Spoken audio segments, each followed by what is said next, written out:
Welcome to another episode of mPreview, and today we'll be taking a look at the new Suzuki Swift mild hybrid.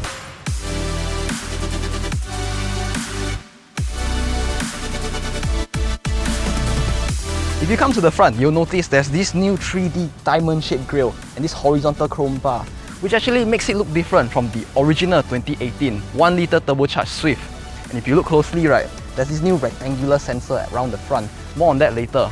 So this car actually has very nice LED headlights, and if we come round to the side, it comes with new 16-inch alloy rims, which do look good on this car.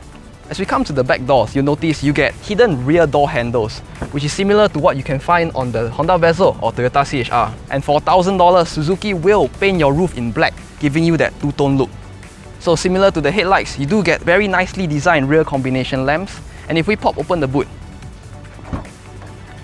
even though you only get 265 litres of space, it's still pretty decent for a car in its class. And I mean, if you wanted more space, you can just fold the seats down 60-40 lah.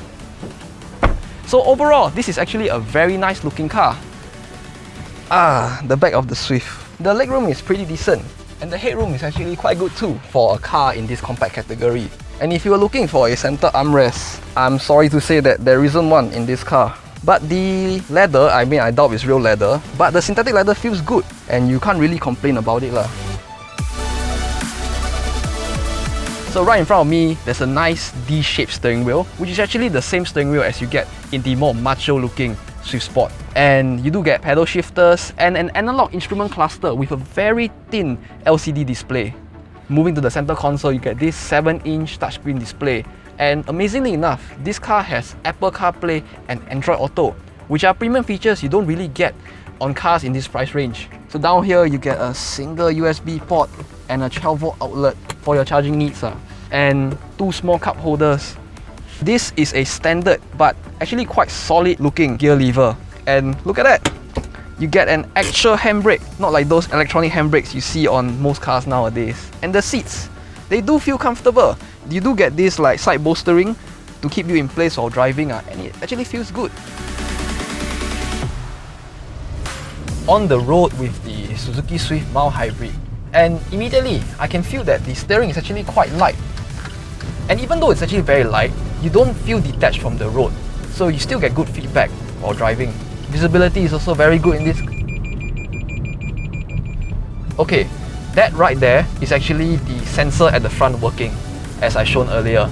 So this car actually comes with a host of features such as crash detection warning, which is that sensor, and lane departure warning. But the best feature in this car would be the adaptive cruise control. And visibility is overall very good in this car, and blind spots are actually very easy to check.